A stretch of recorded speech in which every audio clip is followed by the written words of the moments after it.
Selamat datang di Kesatrian Muhammad Ijen Jambi, Pusat Pendidikan Pasukan Khusus. Lembaga yang melahirkan generasi prajurit Baret Merah yang bekerja dengan prinsip kehormatan sebagai dasar. Apakah sudah siap mental dan fisik Anda untuk mengikuti latihan komando? Ya! Salam baku hantam khusus pecinta militer garis keras. Menjadi prajurit TNI adalah kebanggaan semua masyarakat Indonesia. Tapi yang lebih membanggakan lagi yaitu masuk ke satuan elit TNI Angkatan Darat, yaitu Kopassus. Kopassus atau Komando Pasukan Khusus adalah salah satu pasukan elit yang paling diandalkan di Indonesia.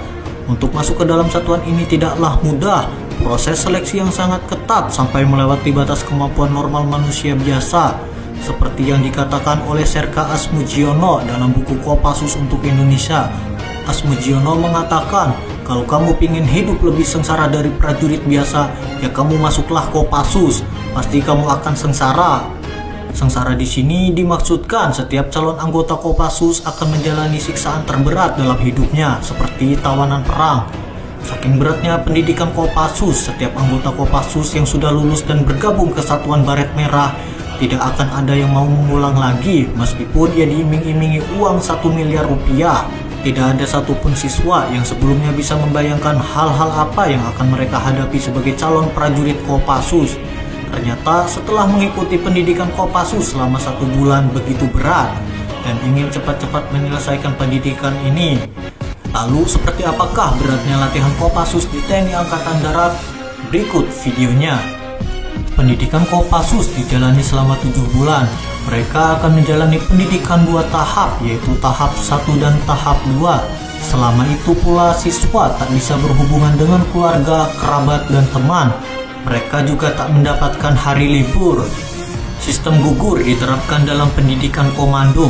Jika siswa gagal dan tidak kuat atau menyerah selama pendidikan, secara otomatis mereka akan diberhentikan dalam pendidikan.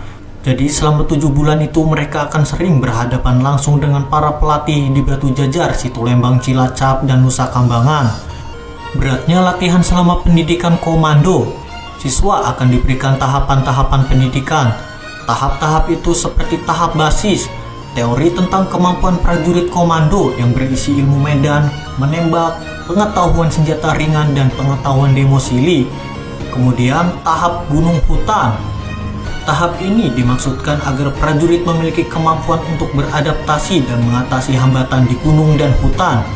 Latihan yang diberikan antara lain penjejakan atau anti penjejakan, survival, dan ilmu medan. Dan yang terakhir, tahap rawa laut. Tahap ini dimaksudkan agar prajurit mampu beradaptasi dengan medan rawa laut. Latihannya seperti pengenalan rawa laut, patroli, dan pengendaraan laut. Ada juga pembinaan jasmani militer.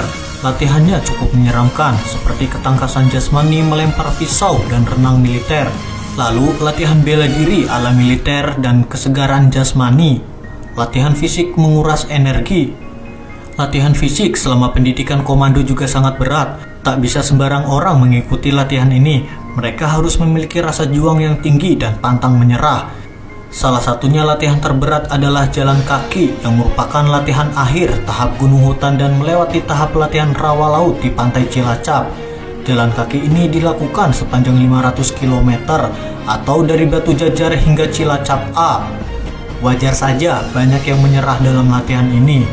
Dalam 1 hari mereka harus menempuh jarak sekitar 50 km. Diawali bangun jam 4 pagi di Batu Jajar, mempersiapkan diri dan beribadah. Kemudian pukul 5 pagi, mereka berangkat dan terus berjalan hingga pukul 5 sore setiap harinya.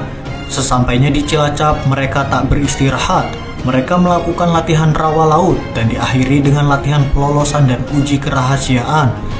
Latihan-latihan itu dianggap berat karena siswa selama 6 jam dianggap sebagai tawanan oleh pihak musuh dan terus mendapatkan deraan fisik sambil mempertahankan samaran yang diberikan.